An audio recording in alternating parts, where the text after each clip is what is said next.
mana yanjye ndagushimye ndaguhimbaje ku kanya nk'aka ngaka keza nongeye kugaruka kuri ino kamera yo kwa Keza ndi umuntu mushya umpindure mushya kandi mana unkomeze mu gakiza kanjye ukuri neza n'imbabazi biza nyuma y'ibindi yose nanjye nzaba mu nzu y'Uwiteka iminsi yanjye yose nyiriho. Yego nararongowe bihagije urumva nanyweye inzoga bihagije yewe narabungereye bihagije pe. Ikaze bakunzi bacu mwese mudukurikiye ni kuri Keza TV show nk'ibisanzwe nongeye kubasuhuza kandi mbifuza gukomeza kugira ibihe byiza mwese tubana umunsi kundi mbifurije kugira icyumweru cyiza uyu munsi ni icyumweru cyiza ndi kumwe na Farida nyuma y'igihe kinini tutabonana nawe tutaganira nyuma ya byinshi yanyuzemo ni byinshi yaciyemo ngira ngo mwagiye mubibona uyu munsi rero namusabye ko twaganira tukamenya amakuru ye n'uburyo abayeho na nyuma y'ibyabaye uko ameze uko yiyumva mbese Farida w'iki gihe wanyawo ubu ngubu uko ameze reka mbanze muhikaze hanyuma dutangire tumenya amakuru tugwaye ikaze. Murakoze cyane niba mukobwa wanyu nk'ibisanzwe ndabasuhuza narimba kumbuye ariko ndumva twabanze tugize Imana ndagira ngo dukubite tubangura nka bugufi Uwiteka mana yanjye ndagushimye ndaguhimbaje ku kanya nk'aka ngaka keza nongeye kugaruka kuri ino kamera yo kwa Keza ndi umuntu mushya umpindure mushya kandi mana unkomeze mu gakiza kanjye ndasengera n'abantu bose bansengeye bamfashije mu bintu byose ubaha umugisha umuntu wese wabashije gutera intambwe akarambura ikiganza kuri jyewe Farida ndamusabira umugisha ndamusabira iriba ry'amafaranga mwami wanjye ndamusabira iriba ry'amahoro umwongerera imyaka umuhe no kurama kandi mwami sengera buri muntu wese ufite ikibazo nk'icyo nari mfite nyuma akaza guhinduka uri Imana igira neza uri Imana itabara uri Imana iruhura mu mutima mwami waranyiyeretse ndakubona nukurira igitangaza ndirukana abazimu n'abadayimoni mu izina rya Yesu ndahamagara imbaraga zawe mwami kugira zize hano hantu zigote umuntu wese utuye igihugu sengera n'igihugu n'abayobozi bakirimo kugira ibintu bigende neza bakasengera abantu bagakira nk'uko nanjye nakize nukuri mwami ndasengera agakiza kanjye ugakomeze unkomeze mu maraso ya Kristo nukuri Kristo wanjye rero ndasengera n'abana banjye ndasengera n'umuryango wanjye kugira ubufasha urinde ndasengera na Keza wambaye hafi umuhaze mu byifuzo bye murinda abanzi umurindi bimutega mu nzira byose murindi bimucumuza kandi mwami kino kiganiro tugiye gukora tubane nawe tugisozanye nawe tubisoze neza tugere muhira n'amahoro tuzagaruka hano dushima izina ryawe nukuri rero gitari cy'amahanga komeza unkomeze ukomeze n'abandi mu izina rya Yesu Kristo amen.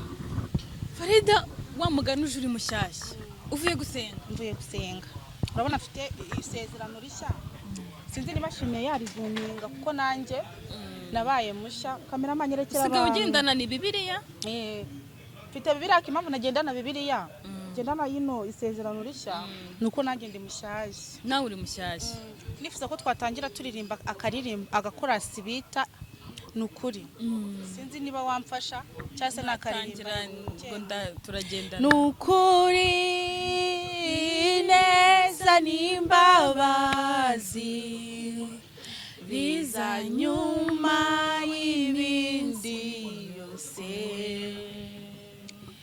nanjye nzaba mu nzu y'Uwiteka iminsi yanjye yose nyiriho. Rero ni iby'agaciro gakomeye ni iby'agaciro gakomeye kuba nagaragara kuri kamera ndi muri no mudu ni byiza kandi nta muntu utabikunda nta n'utabishima wenda abantu babashije kumbona kano kanyu so abantu bakunze kumbona ndi mu nzu y'Imana nibwo naje kubona ko guhemuka nakiza cyabo.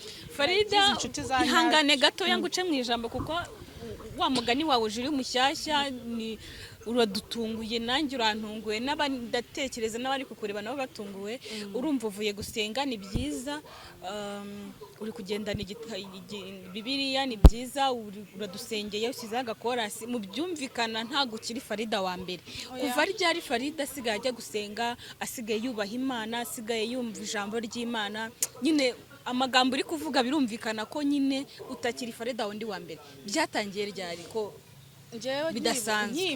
nkibona nabaye umusazi. Narababaye ndarira ndavuga ese byibuze nanjye ibyo nakoreye Rake nawe yireba niko yiyumvishe. Narababaye mpita numva yibabariye kugira mbashe kubohoka nigire mu gakiza kanje neza. Numvishe nibaba ndavuga ati kugira nkore numva mbohokeye no ku bantu nababaje bitewe n'ibyo nakoraga. Naravuze ati kanibabarire. Wibabarire.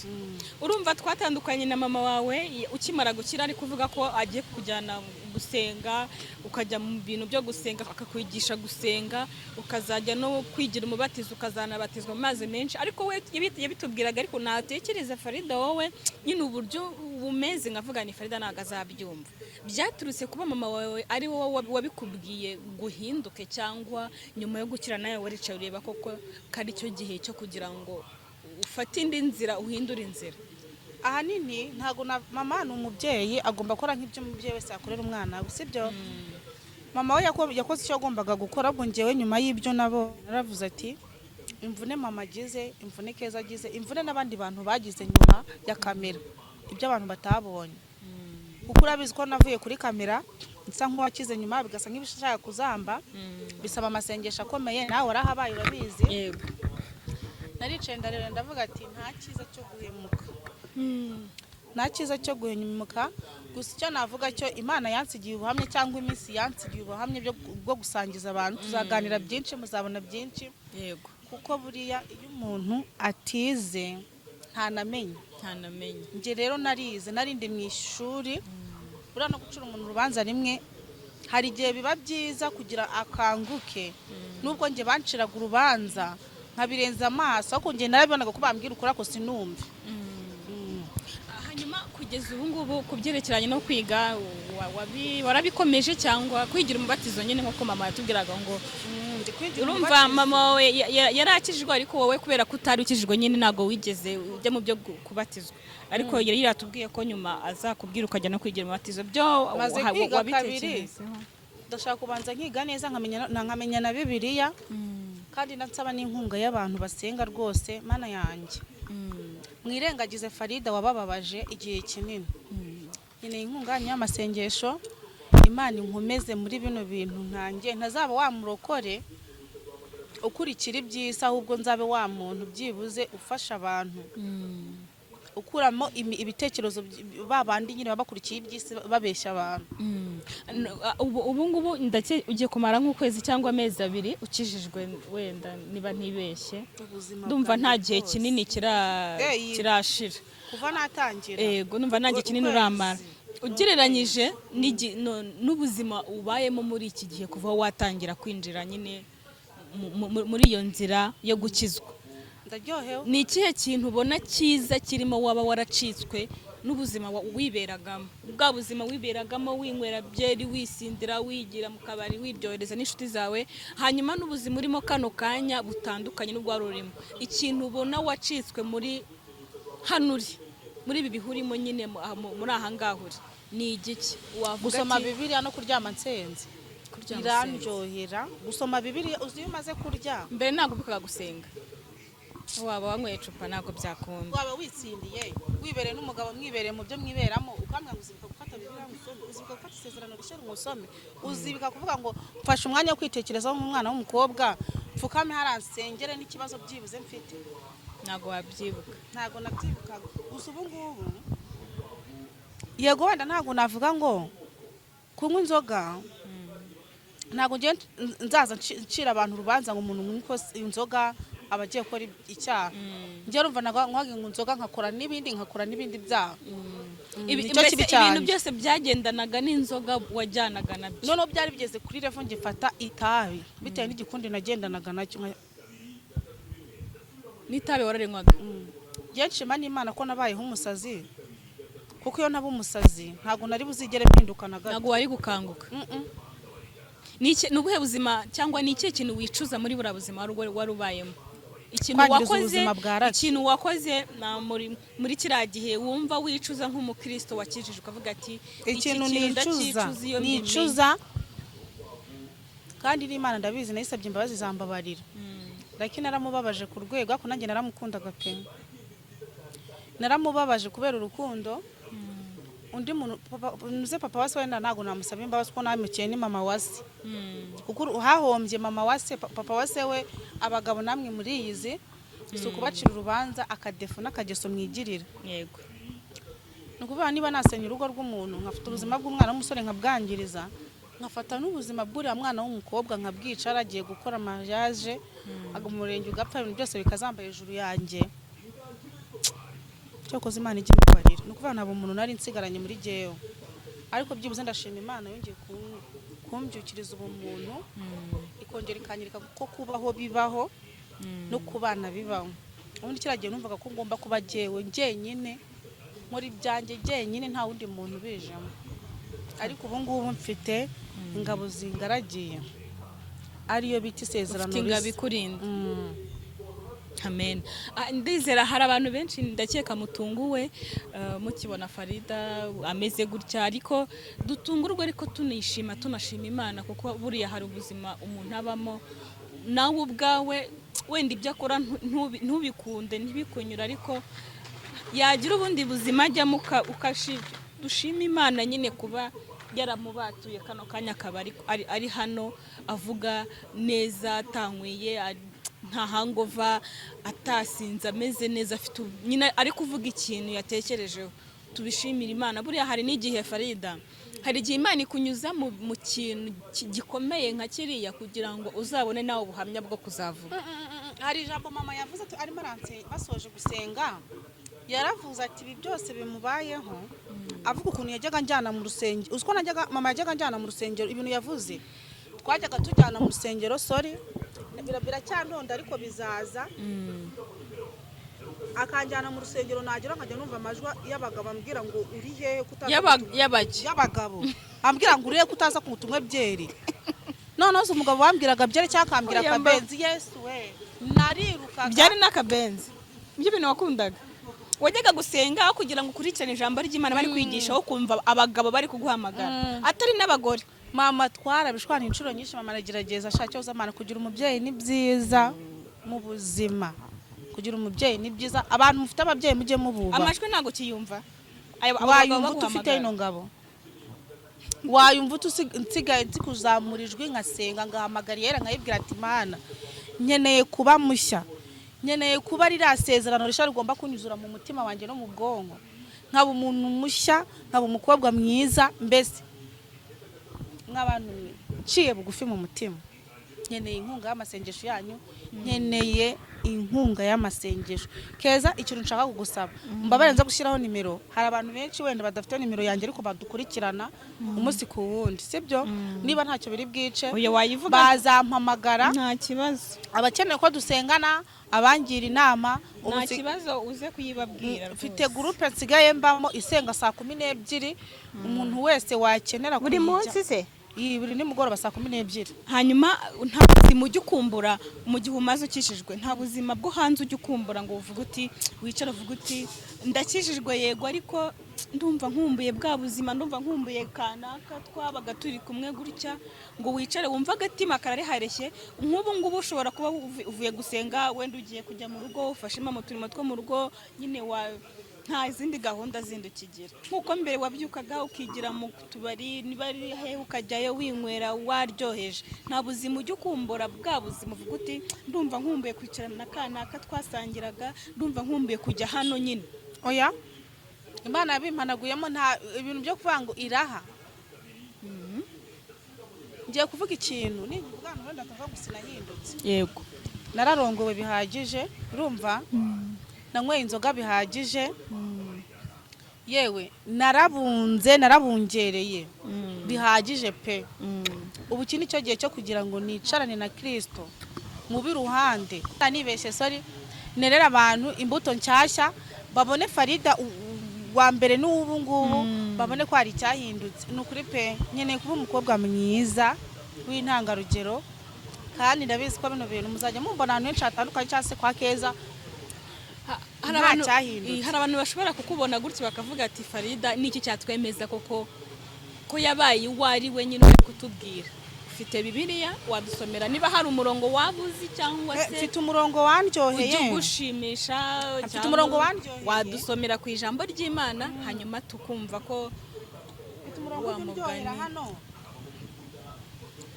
mu Bakorino 13 haravuga ngo shyiraho mikoro yegereza akamikoro ifate gutya sinzi niba ndi bubishobore. Hari n'ibintu umuntu aba ataramenya neza ariko bizaza gake gake sinzaza kubabeshya ngiye nzababwiza ukuri. Nubwo bavuga indimi z'abantu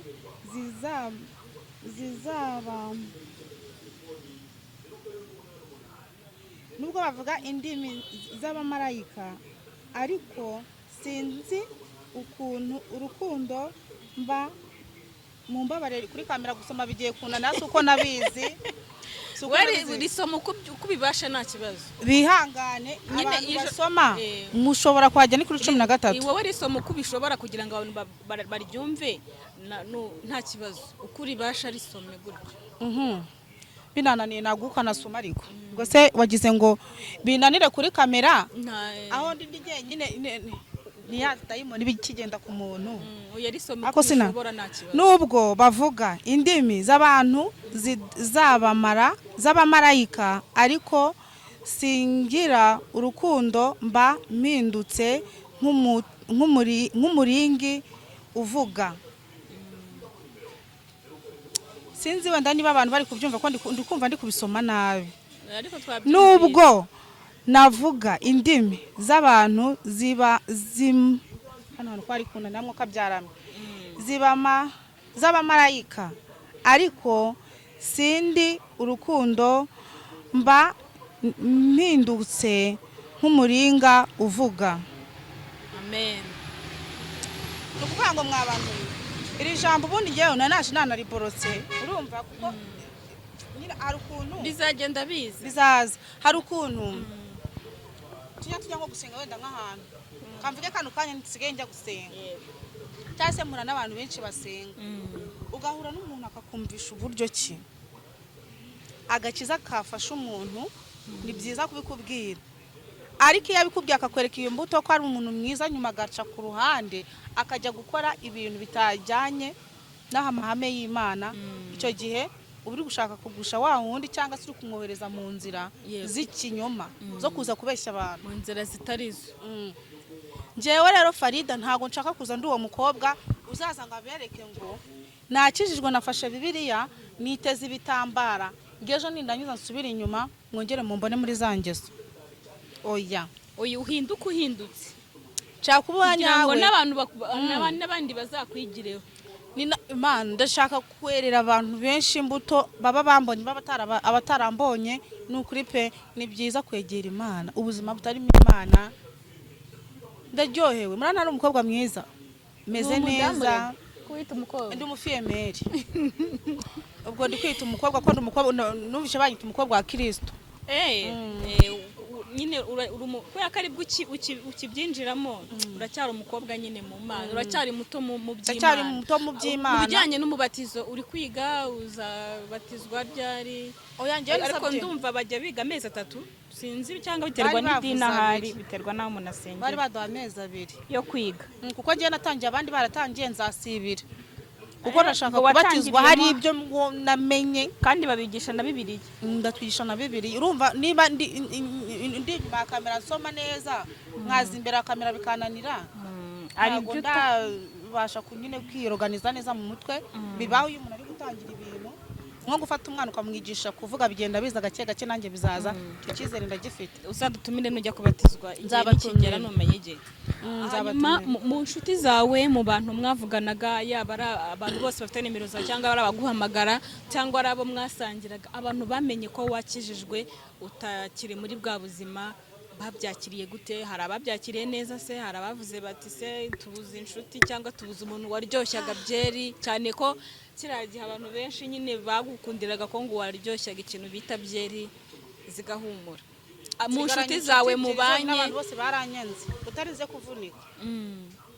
kuko niba umuntu w'umugabo cyangwa se umuntu w'umukobwa yifata akamamagara ati ngwino nkukubite prote tunywa amabyeri turye kurya inyama tujye muri rinye nkanga icyo gihe ntabwo yangumaho, ntabwo ngera kuguhamagara. niba umugabo ampamagaye ati waje tugasambana singende, icyo gihe ahita ndeka. Ntabwo yaguhamagara kabiri. Musengera urubyiruko ibintu biri hanze hano byo ababyeyi tubyara hanze hari ibintu biteye ubwoba umubyeyi utashobora kumubwira ngo we abe yabyumva. Hari ikintu bise ubupagani kandi usibye n'urubyiruko na dayimoni iri mu bagabo. Imana ibatabare kuko yantabaye ibasange kandi bagirire neza. Umunsi kundi ndabasengera wenda agenda twazongera kugura namwe mwarabaye abantu bazima nkanjye. Hanyuma turi kugana ku musozo rero nagira ngo ugire ikintu ubwira abantu badukurikiye, abantu bawe cyangwa abantu bakundaga Farida, abantu bakundaga kukureba, abantu bakuzi muri za ngeso, muri ya mico nyine, aka kanya bari kukureba uyu munsi uri kuvuga ijambo ry'Imana, uri kuvuga Imana, nagira ngo ugire ikintu babwira kuko hari abari buvuge bati se Farida kuko buriya si ukubeshya, abandi bati wenda ejo bundi tuzabona ari kunywa inzoga, bati n'ubundi n'abandi barakizwa tukabona babivuyemo, ati kandi by'igihe gitoya. Wagira ikintu ijambo bagenera hanyuma tugasoza. Ijambo nabagenera ry'umunsi cyizere kirarema, nta utahinduka, nuwanze guhinduka nuko yabuze ibimuhindura. Njye rumva mpinduwe nuko nabaye umusazi, nabo umusazi nanjye nari bugume muri byabe. Urumva?